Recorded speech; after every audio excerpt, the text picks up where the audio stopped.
Ay, mabuti nakatakas ako kay ate Roxy. Kailangan ko mapuntahan. Kailangan ko mapuntahan yung isa ko pang kapatid.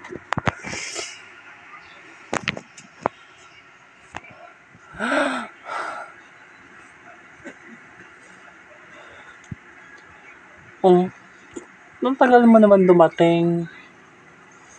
Sorry, Eliza. Tagal na ako dumating kasi tumangkas pa ako sa mga ate ko eh. Okay. Anong impormasyon na nasagap mo?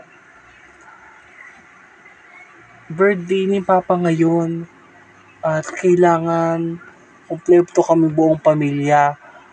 Andoon sila, Mama, si Papa, yung mga kapatid ko, at tsaka yung mga kapatid ni Papa.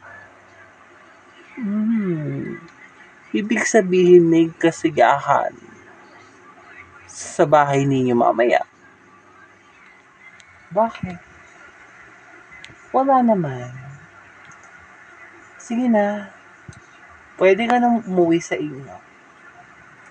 Tawagan mo na lang ako kapag meron kang impormasyon na nalalaman. Okay? Sige, salamat. Okay.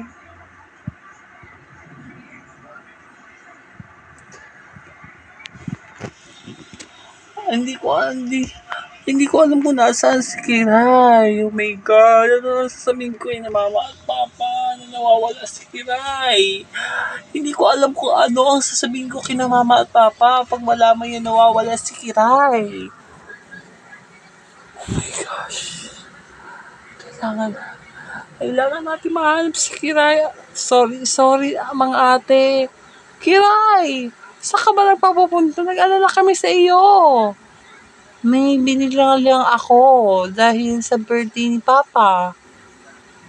Hindi na ako nakapagpaalam kay ate Roxy. Dahil kanina kasi may kasama ako, yung makaklase ko. Iniwan na ako pa, isinundo nila ako dito sa school. Punta dito sa school at umuwi na sa kanila kasi may sundo na sila. Boy, yun naman pala ate.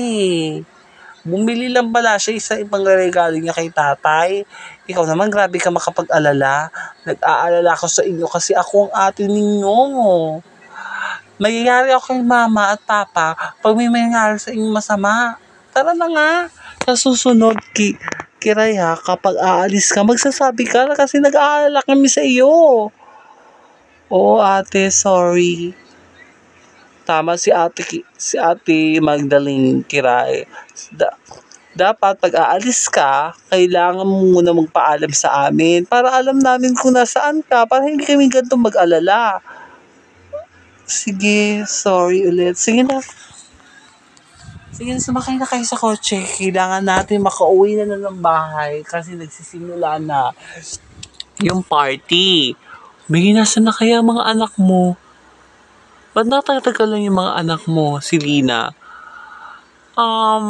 Baka aaral sa library kasi yung mga anak ko masisipag yung mag-aral eh.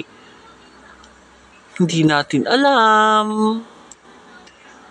Baka may ginawa, may pinuntahan, nag-mall o nagbili ng mga pangregalo sa tatay nila. Hindi ko lang alam. Pero ang alam ko, magre-regalo si Kiray sa tatay niya.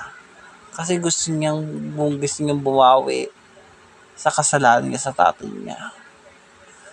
Ha? Ano yung kasalanan na ginawa ni Kiray sa tatay niya? Diba?